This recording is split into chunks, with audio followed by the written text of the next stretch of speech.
3 ans, c'était en 2015, donc je suis Morgane Chevalier. J'ai été enseignante en France et en Suisse, dans les petites classes, cycle 1, cycle 2, et je suis actuellement formatrice à la HEP Vaud et je fais une thèse à l'École Polytechnique Fédérale de Lausanne sur la robotique éducative. Mon école en 2030, eh bien, je vais vous la présenter avec... Pour ça, je vous fais une proposition. On fait un petit tour dans le passé. 1913, Thomas Edison, brillant inventeur. Voilà ce qu'il pose. Je fais le constat aujourd'hui. Plus d'un siècle après, eh bien, il y a toujours des livres en classe. Et puis, ce qui m'amuse assez, c'est de voir qu'il y a toujours cette idée que la technologie est rédemptrice. Donc, j'ai fait une lecture, je remercie Didier Roy pour ça, qui n'est pas là, mais une lecture très intéressante du Courrier international, où Rodney Brooks, qui est l'ancien directeur du laboratoire au MIT d'intelligence artificielle, eh bien, il nous dit pourquoi, sur un long article, pourquoi en fait, l'intelligence artificielle nous fait toujours fantasmer. Pour ça, il fait appel à la loi d'Amara. Et pour ça, il dit qu'à court terme, on a tendance en fait à surestimer n'importe quelle technologie, et à long terme, en fait, on la sous-estime. C'est le cas du GPS, par exemple. Le GPS, eh bien, à court terme, on disait oh, c'est brillant, c'est super, mais il a fallu attendre la guerre du Golfe pour que ce soit vraiment effectif.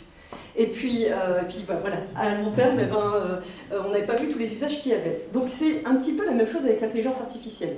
Aujourd'hui, on dit wow, c'est super, on crie révolution, mais ça se trouve, en fait, on surestime ce qu'on peut faire actuellement, et puis dans le long terme, on n'a pas vu en fait tout ce qu'on pouvait encore faire avec l'intelligence artificielle, tous les usages. L'intelligence artificielle, en fait, concrètement et très rapidement, eh bien, c'est ce qui est vraiment probant actuellement dans ce qu'on peut trouver en éducation, c'est tout ce qu'on peut faire avec le machine learning, comment on traite les données et comment on peut permettre à des systèmes d'apprendre, donc d'imiter le comportement cognitif de l'être humain. Un exemple particulier, j'ai oublié de parler quand même des vidéos de chat qu'on peut reconnaître et qui ne sont pas forcément intéressantes pour l'éducation. Mais un autre projet qui est vraiment très intéressant pour l'éducation, c'est celui-ci qui est mené, Hyperman, qui est mené par une équipe allemande en intelligence artificielle et qui se propose d'aller créer un manuel anticipatif dans lequel en fait, l'utilisateur est muni en fait, de lunettes qui vont faire du eye tracking, puis surtout on va pouvoir capter en fait, le mouvement oculaire. Le système en fait, va reconnaître ceci, et s'il y a un retour sur la lecture, alors on anticipe, on pose l'hypothèse que le lecteur a une difficulté, et donc dans ces cas-là, le système propose in situ d'enrichir la documentation. Un autre exemple en éducation, c'est tout simplement le tuteur intelligent. C'est une étude de Rémi Siegfried et ses collègues qui proposait en fait d'aller permettre d'offrir aux étudiants des hints, en fait Ariane ? Des allusions, merci, des petits indices pour pouvoir s'aider à débugger lorsqu'il faisait de la programmation.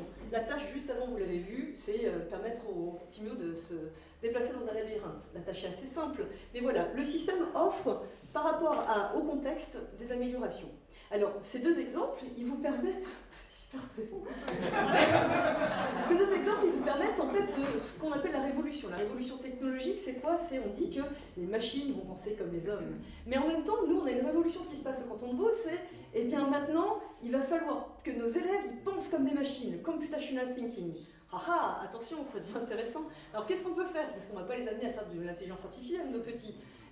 C'est éventuellement de leur faire comprendre, avec on a utilisé le robot, Timio, pour pouvoir présenter, pour essayer de faire ce qu'on fait avec ToutTIC, c'est représenter ce qu'on ne peut pas voir facilement, et voilà, de représenter un réseau routier, d'aller comprendre ce qui se passe dans ce phénomène. Et puis un autre projet que j'ai trouvé très intéressant, c'est comment est-ce qu'on peut, en utilisant des techniques de neurosciences, avoir un contrôle sur la machine. Donc là, c'est le fils de Francesco Mandada, qui a eu un prix pour ça, il contrôle à distance un des 3 Timio, puisqu'ils ont des fréquences différentes, et puis il peut aussi après montrer qu'il le contrôle bien avec une télécommande. Ça me permet de faire la transition sur les neurosciences.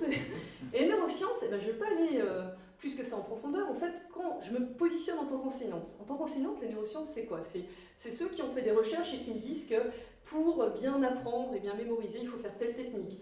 Pour pouvoir avoir telle stratégie, il faut telle technique. Mais moi, en tant qu'enseignante, je peux peux expérimenter des choses en classe. Il n'y a pas besoin de GG pour ça. Regardez, là, par exemple, j'ai un sudoku format papier, un sudoku en ligne. Et je vois que les outils à ma disposition ne sont pas les mêmes. Je vais avoir des stratégies de résolution différentes. Et puis, je peux faire un testing AB.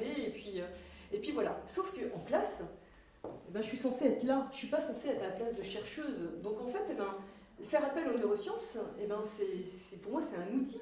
Ça peut que aider mon école en 2030. Puis 2030, c'est dans bientôt, c'est dans 12 ans seulement. Donc, bien sûr, moi, je suis vraiment très intéressée par toutes ces recommandations. Mais attention, ces recommandations, là, tu as dû te demander ce qu'elle faisait, cette slide-là ici.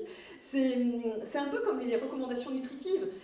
On arrive à décrire la société, on arrive à donner des recommandations, attention, 5 fruits et légumes par jour, j'espère que vous les avez bien mangés. On sait lire les informations sur les documents, les aliments, et puis par contre, ça ne nous empêche pas d'aller se ruer sur le frigo. Alors, pour ça, je pense que tout ce qui est neurosciences, il ne s'agit pas juste d'avoir des listes de recommandations pour savoir comment on permet aux enfants de mieux apprendre.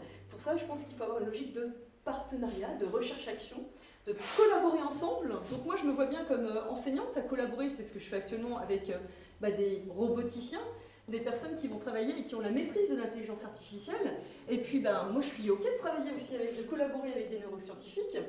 Je pense que tous les trois, on va faire une gagne, une bonne gagne. Donc mon école en 2030, elle sera toujours humaniste, parce qu'elle sera là pour exalter l'esprit humain et faire en sorte que nos petits ils sachent encore mieux que nous, comme nous on savait mieux qu'avant, et puis qu'on développe d'autres compétences.